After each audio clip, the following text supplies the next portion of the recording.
Trump signed you. He signed you for a 2-year contract, and how much did he sign you for?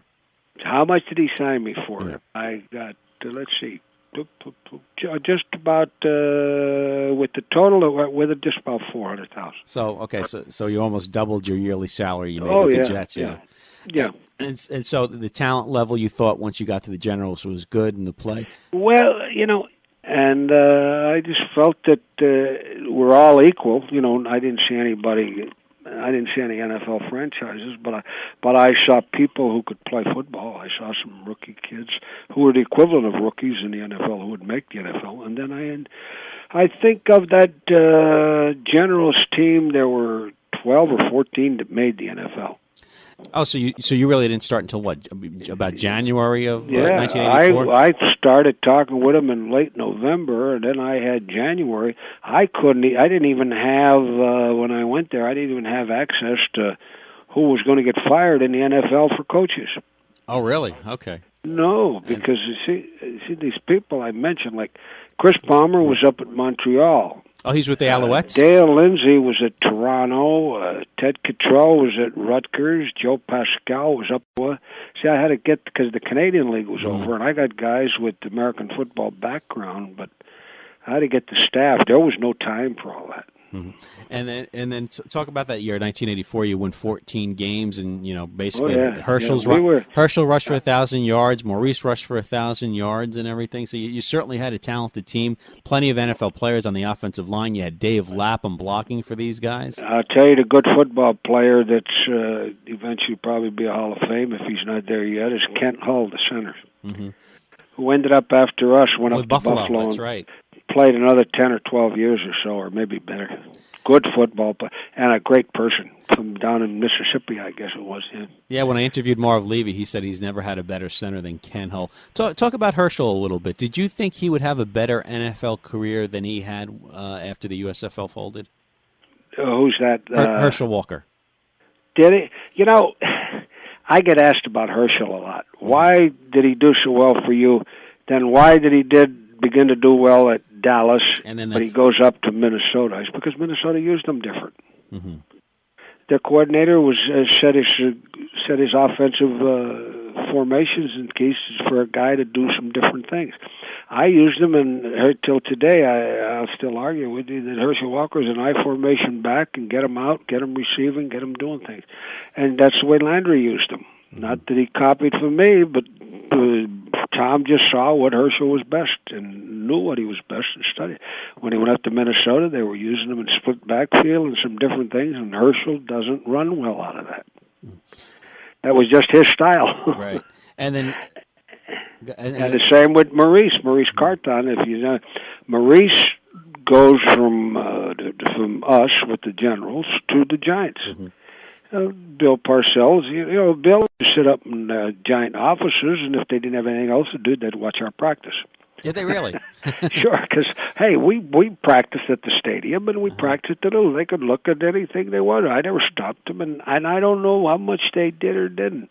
But I'm sure they saw some of our practice. I was told they did. So I didn't see them personally. I was told they did. Right. And then what I understand, and maybe you can confirm this or not, that Trump was actually talking to Gastineau about coming to play for the Generals, and actually Lawrence Taylor signed up. Donald would do a lot of things without asking, or making suggestions. What do you think? Mm-hmm. I'm sure he probably did.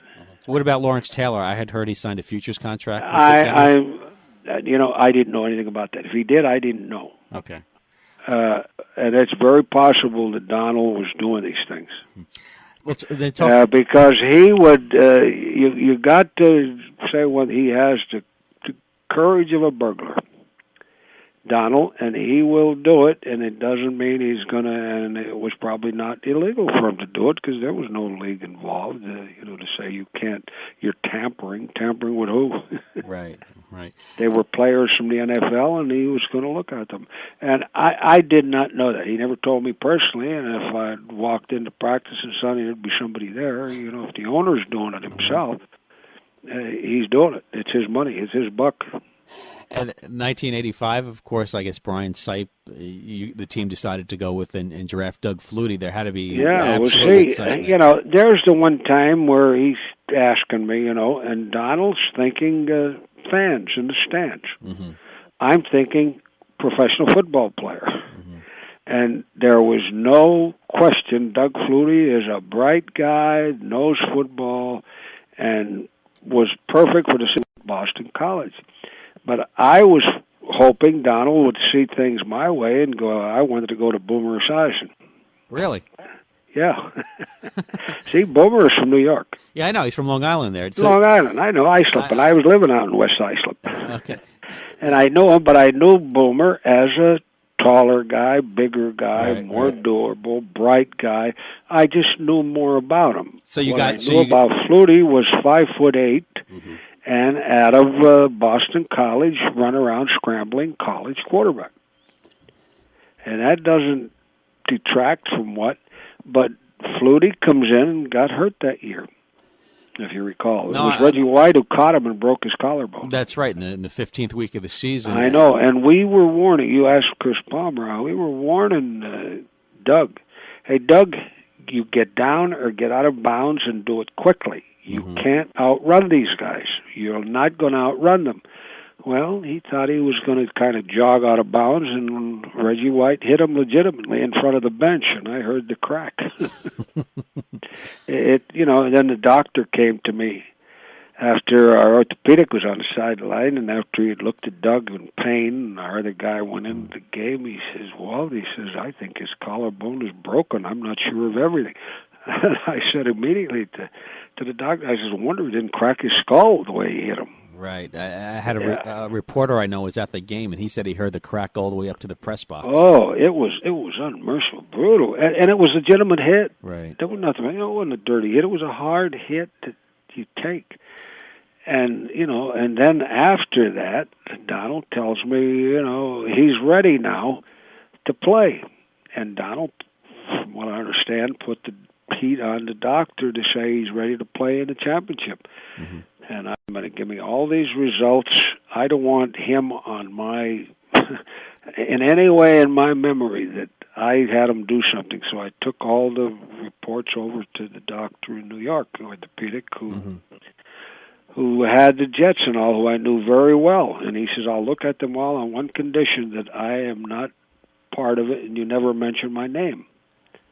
Well, I never did, but before I got back and I took everything over there was a message to call him back immediately. He said, well, not only you cannot play him, you don't even practice him. I said, what are you talking about? They're telling me one of your profession is telling me that he should play. He said, I don't care what they say. That collarbone is not healed. It was shattered. I remember the headlines in the papers at the time too, Walt. There was pressure on you to play Flutie for the playoff game against the Stars. You wound up. I was at the game actually. I remember the Generals lost 20-17, but there was pressure on you to play it, and then you came out and said you didn't want to be responsible. And I remember distinctly that you don't want to be responsible for ruining his career in the future, which was very admirable of you. Hey, I did that, and people got mad at me, and then I'll never forget getting a writer calling me from Toronto, telling me, well, do you know this and that, and do you know? I says, I know a lot of things. I also know that the man could not have played, and I valued the evaluation that the doctor in New York gave me of those x-rays and everything he saw, and that's the way I saw it, and I hope to God that I saved his career and that he's thankful, and you know what, if he's not, there's only one person that can answer to that, and that's the good Lord. And he was going to put it in a book some way that we would have won, we would have this, we would have that, and I said, well, then you have to do what you feel in your heart, but I did what I felt. And obviously, now, somebody said a book did come out, but it didn't sell, and I don't know, I probably didn't read it. Now, so Doug Flutie wanted to play, you're basically... Yeah, well, hey, he was like all players. Right. That's why I have all the respect in the world for the guy, and I'm glad he had such a great career. That, let me show up. I'll worry about that after the game. No, if it's that serious, it's too late to worry. I played with with a break in my hand, left hand. Yeah, I played with Novocaine in my ankle. But that's totally different than a collarbone, which could, one of the evaluations was, if he gets that hit again, that breaks downward, he punctures a lung. Right. So, do you think that scares me as the man responsible? Yes. No, I remember your quotes from that year, and I remember how you were just being honest. You don't want to be responsible for ruining his career after, this is just one game, you were saying. No question. And what was it, and he had another year with Donald. I think he had a 2-year contract at $1 million a year. That's when the money really started getting big. But I said, I don't care what that is, and it doesn't bother me. I don't want to be having to wake up at night or have someone call me, tell me, you could have done this and you could have done that. I'm doing what's in my heart, and that's what I feel as a man who's been around football. And at that stage, I'd already been around football for about 30 years. Talk about your talks with Boomer Esiason. So did you talk to him at the University of Maryland? I mentioned it. He knew about it. I had a lawyer from Long Island contact him. Was he interested? And then they were going to, but if you recall how they used to run that draft, you had the rights to so many people in your particular geographic area. Sure. And Boomer was in the geographic area. They somehow, because of Donald, made Flutie in our... they could sometime, and then take somebody out of it. But when Donald was so convinced that it would fill the giant stadium, and they'd come down with buses from, where was Flutie from up there in New Boston, England? Yeah, and all the other stuff, I backed away from it, that's all. But Boomer, we were contacted. He knew I wanted him, and we're just kind of different. And I think he would have signed with us rather than Cincinnati. Now, I felt very good after that. Paul Brown was still living, and I ran into Paul after that somewhere, and I said, Paul, tell me the truth. What do you think? You've got Boomer Esiason. Tell me what you feel of his future. He said, Walter, that man is our franchise. And Boomer did take him to a Super Bowl. That's right. He was the face of the franchise for 7 years. Obviously, I got a lot of respect for Paul Brown. I got a lot of trading out of what he saw in a player. So. Right. But we saw a taller guy. We saw a taller guy, a big guy, bright-wise, football. We tested them all and gave them everything. No, there was no question Boomer couldn't run around and do the things that Doug did.